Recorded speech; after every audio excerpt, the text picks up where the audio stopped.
माँ बदल गई। कहानी उस घर की है जहाँ बहू और बेटी को एक माना जाता था, लेकिन फिर। अरे शिखा बेटा, तू रसोई में क्यों घुसी रहती है? जा, रोटी मैं बना लूंगी। नहीं नहीं माँ जी, आप बैठिए, बस सारा खाना बन ही गया है। श्वेता को बोल देती हूँ, वो खाना लगा देगी सबका। सॉरी भाभी, मेरे पास वक्त नहीं है। माँ, मुझे पैसे देना, पार्लर जाना है। हाँ हाँ चली जाना, भाभी को भी ले जाना। वो भी जाने को बोल रही थी पार्लर, पर पहले ना मदद कर दे उसके खाना लगाने में।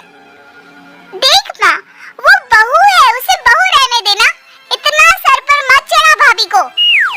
श्वेता, ज्यादा मत बोला कर। बहू और बेटी में कोई फर्क नहीं होता है, जा जाकर काम कर। ननद को माँ का भाभी से इस तरह प्यार करना बिल्कुल अच्छा नहीं लगता। वो बार बार किसी न किसी तरह माँ को भाभी के खिलाफ भड़काती रहती, लेकिन कोई फायदा ना होता। एक रोज, अरे बेटे किशन, जा बहू को कहीं घुमा कर ला, सारा दिन घर में काम करती रहती है। हाँ हाँ माँ, हम लोग जा रहे हैं ना गोवा। अच्छा जी, भाभी ने तो हमें बताया भी नहीं। वैसे तो सारी पंचायत करती है, ये गोवा वाली बात क्यों छुपा गई हमसे? अरे क्योंकि उसे खुद नहीं पता था बहन, मुझे टिकट सस्ती मिल रही थी तो मैंने बुक कर दिया। हाँ शिखा, पैकिंग कर ले, संडे हम जा रहे हैं गोवा। दोपहर में शिखा पैकिंग कर रही थी कि सास आ जाती है। ये क्या बहू, साड़ियाँ? अरे गोवा जा रही है घूमने या फिर शादी में मायके हैं? माँ जी, ऐसा कुछ है ही नहीं, समझ में नहीं आ रहा क्या रखूं कपड़े में। अरे तेरी और श्वेता की साइज तो एक ही है, उसके कुछ मॉडर्न कपड़े ले ले, आकर लौटा देना। हाँ माँ जी, ये ठीक रहेगा। शिखा श्वेता के पास जाती है और उससे कपड़े मांगती है। ना जी ना, मैं अपने कपड़े ना दूं, वैसे भी फैल जाएंगे मेरे कपड़े, बहुत महंगे वाले हैं। शिखा मुंह लटकाकर कमरे में आ जाती है तो सास कहती है, चल तैयार हो जा, तुझे मैं शॉपिंग करा कर लाती हूँ गोवा की। बस फिर क्या था, सास बहू निकल जाते हैं मार्केट और एक से बढ़कर एक ड्रेस खरीद कर घर आते हैं। पहले बता देती कि नए कपड़े दिलाने वाली है भाभी को, तो मैं अपने ही दे देती ना भाभी को, मुझे दिला देती नए कपड़े। देख श्वेता, परिवार का मतलब सबके साथ रहना होता है, ना कि सिर्फ अपना सोचना।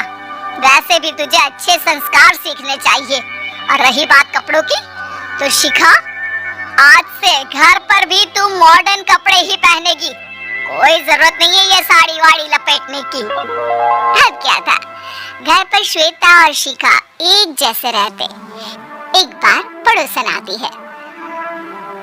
अरे बेटा, अपनी माँ को तो बुलाना जरा, बात करनी है।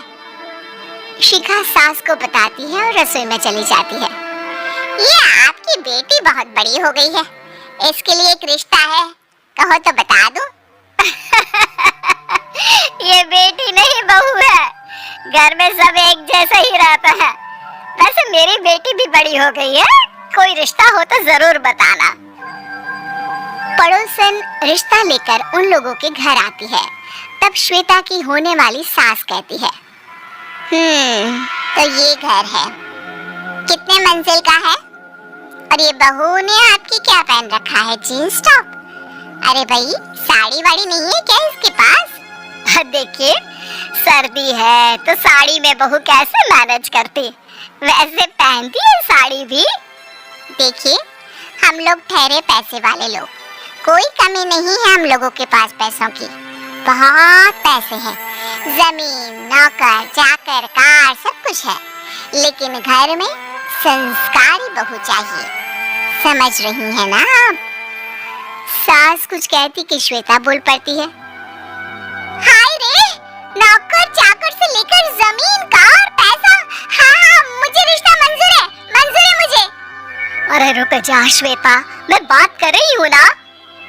देखिए, हम लोगों के घर इतनी आजादी नहीं मिलेगी, अरे हाँ कर देना माँ, हाँ कर दे जल्दी से। सास क्या करती, बेटी की शादी ऐसे घर में कर देती है जहाँ ना उनके विचार मिलते हैं और ना ही आचार। शादी के बाद एक रोज फोन पर, श्वेता बेटा एक बार घर आ जा, बहुत दिल करता है तुझे देखने का। माँ वो घर पर बहुत काम होता है, कैसे आऊँ? बड़ा घर है लेकिन आने जाने वालों की लाइन ही लगी रहती है। बेटा मैं तो जानती थी उस घर का हाल, लेकिन तू ही नहीं मान रही थी। माँ देख, हर घर का यही हाल है। तेरी बेटी को यहाँ घूंघट हटाने की परमिशन नहीं है और एक तरफ भाभी स्कर्ट पहनकर घूम रही है। बेटा मुझे क्या पता था कि मेरी बेटी को ससुराल के नाम पर पिंजरा मिल जाएगा। अच्छा माँ फोन रखती हूँ, सास को गर्मा गर्म रोटी खिलानी है। तुम लोगों की तरह नहीं कि एक रोटी बनाओ एक सब्जी बनाओ फिर सारा दिन फ्री होकर घूमो। सास फोन तो रख देती है लेकिन सोच में पड़ जाती है कि एक तरफ बेटी जिसे कोई आजादी नहीं, वहीं दूसरी तरफ बहू जिसे देखकर लगता ही नहीं कि उसकी शादी भी हुई है।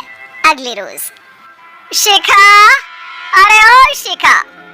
हाँ माँ क्या हुआ, कुछ चाहिए आपको? मैं जिम जा रही थी।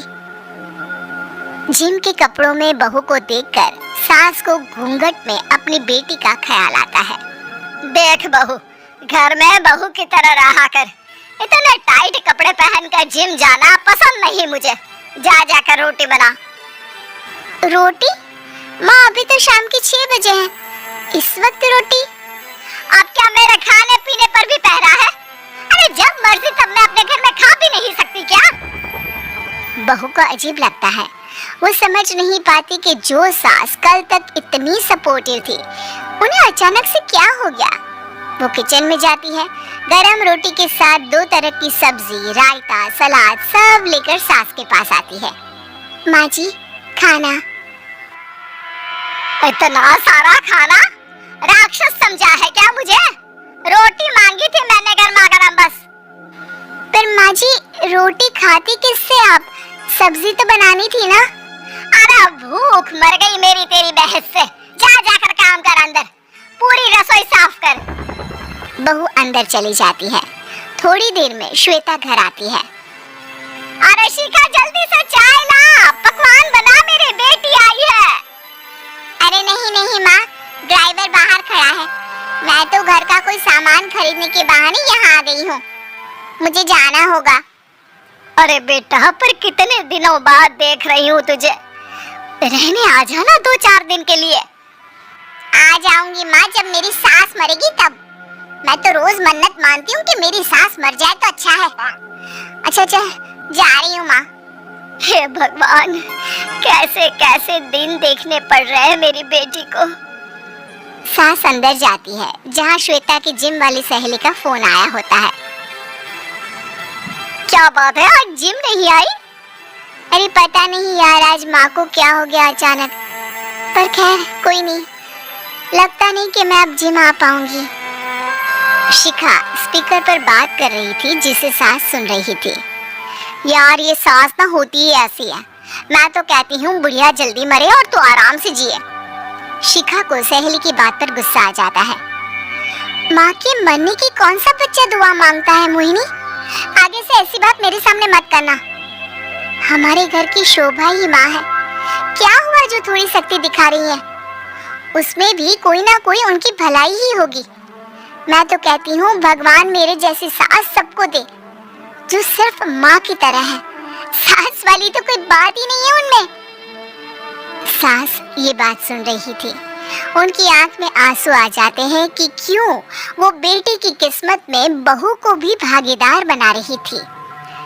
शिखा, अरे ओ शिखा, क्या हो गया, जिम नहीं जाना?